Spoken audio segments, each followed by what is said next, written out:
Every year people draft running backs early. Then every year people regret drafting running backs early and say, I'm never going to draft running back early again. And then the next year they draft running backs early again. So since I know you can't wait to draft running backs this year, I'm going to give you the best ones you should be taking in each of the first 8 rounds. Now, if you've watched this at all this offseason, you know who the pick is in round 1. It's Bijan Robinson. I know people are going to comment down below and say you can't have a rookie running back number 1. Can't trust a rookie running back. How can you put him over CMC? How can you put him over Austin Eckler? Well, I'll tell you how, because Bijan Robinson is a total package at running back. He can do everything. He's fast. He can break tackles. He can make people miss. He can run inside. He can run outside. He can catch. He can run routes. Have you seen the videos of him running routes? He's a great route runner, and he can pass protect. He's going to be an absolute monster this year, and unlike Christian McCaffrey and Austin Eckler, who have risk of not only injury from all the wear and tear they've had over their careers, but Christian McCaffrey, we saw in games last year where he wasn't a complete workhorse running back when Elijah Mitchell was out there. And Austin Eckler, without Joe Lombardi, probably not going to come close to 107 catches this year. There's risk with those guys. Now, of course, there's risk with Bijan too. There's risk with every running back.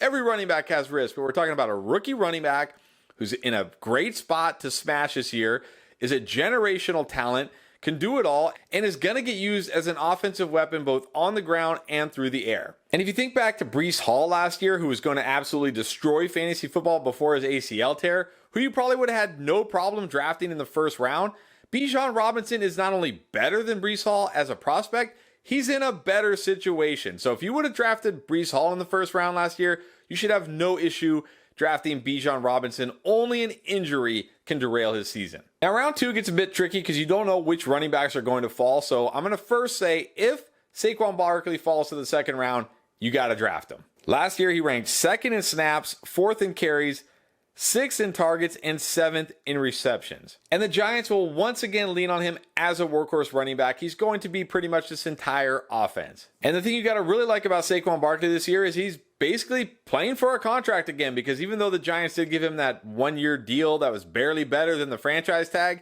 he's not under contract next year. And it's highly unlikely the Giants are going to franchise tag him a second time. So he knows if he goes out there, puts up another huge season, he's going to get paid, whether it's by the Giants or by another team. So he's going to be motivated this year. He's an elite talent. He's still young. He's still not at that touch point where we should be overly worried yet. He's got a lot of tread left on his tires still. And he's one of the few running backs who actually has a case to be the overall RB1 this year. The other one who has a case is Tony Pollard. And if Saquon Barkley gets taken in the first round, Pollard is the guy I want in the second round. Had over 1,000 rushing yards, 371 receiving yards, and 12 touchdowns, despite having to play with dusty Ezekiel Elliott.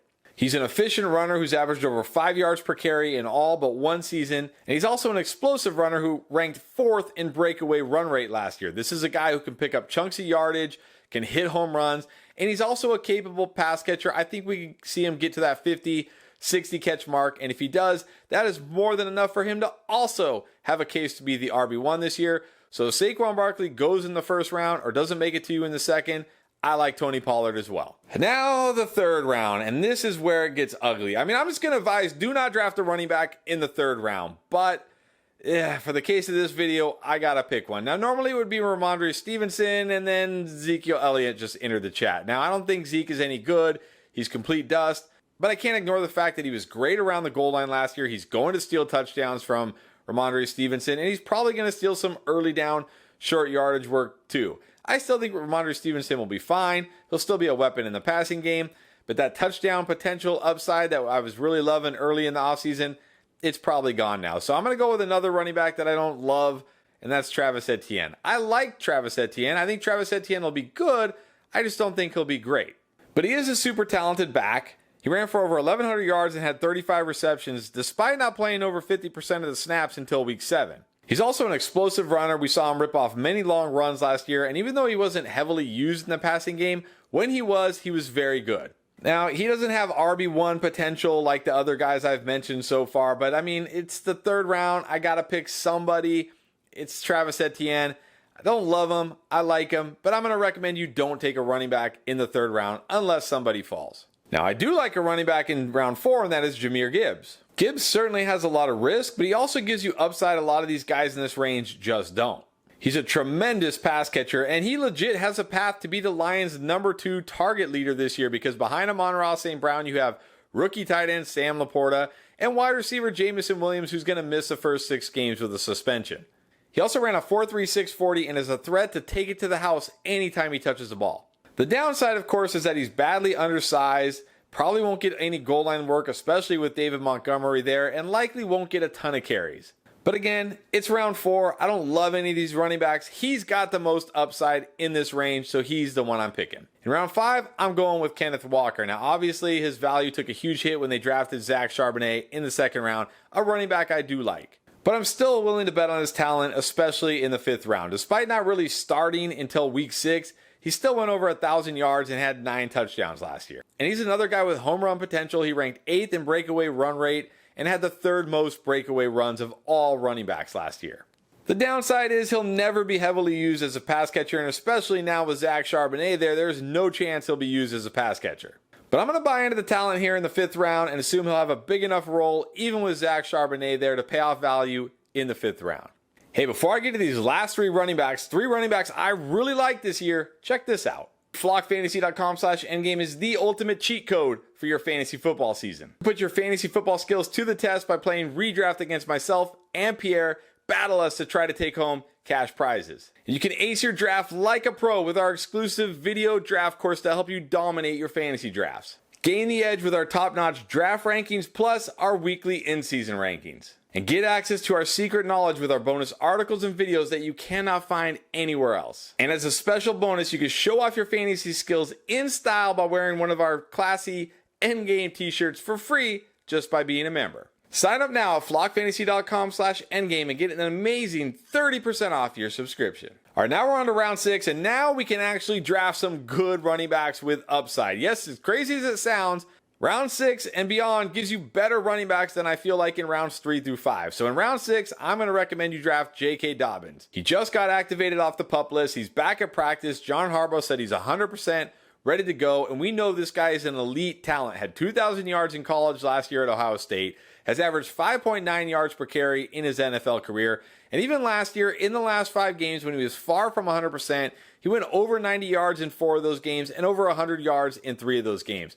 This guy has the opportunity to go for 100 yards and a touchdown every single time he suits up, and this Ravens offense is going to be more dynamic. They're going to play faster. They're going to have more opportunities to score. J.K. Dobbins also on a contract year like Saquon Barkley, so you know he's going to be motivated, play through those little injuries. He's going to want to put up a huge season so he can get paid next year. His ADP is going to start steadily going up now that he's back at practice, but for now, you can still get him in the 6th round. Take advantage. Round 7, we have another workhorse running back in Rachaad White, who somehow is available in this range. And look, he struggled as a runner last year as a rookie, I admit it, but he had 50 catches despite playing barely half of the snaps and not being the starting running back for half the season.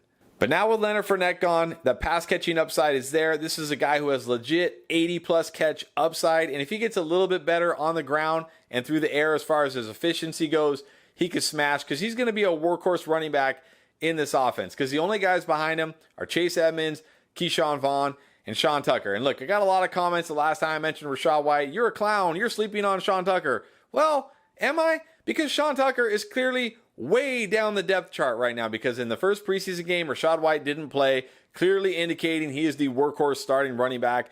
It was Chase Edmonds, Keyshawn Vaughn getting most of the run with the starters. And then in the second half, when all backups were in, Sean Tucker finally came into the game. That is not a good sign for this guy. He was an undrafted free agent.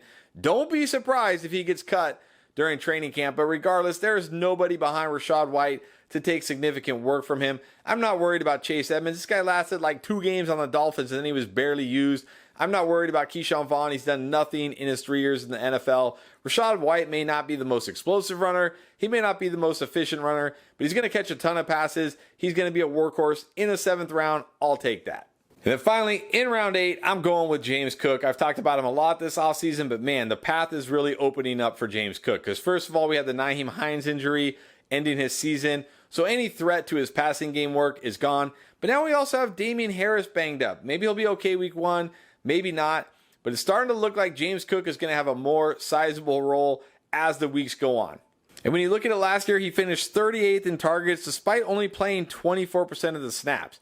You got to think as a second-year running back, he's going to see more snaps and more targets as they trust him more. In this offense, he has the potential to be an every week RB2 because of his pass catching, but he has the upside for RB1 top 12 type of weeks because of his efficiency and his explosiveness and his ability to score touchdowns in this offense.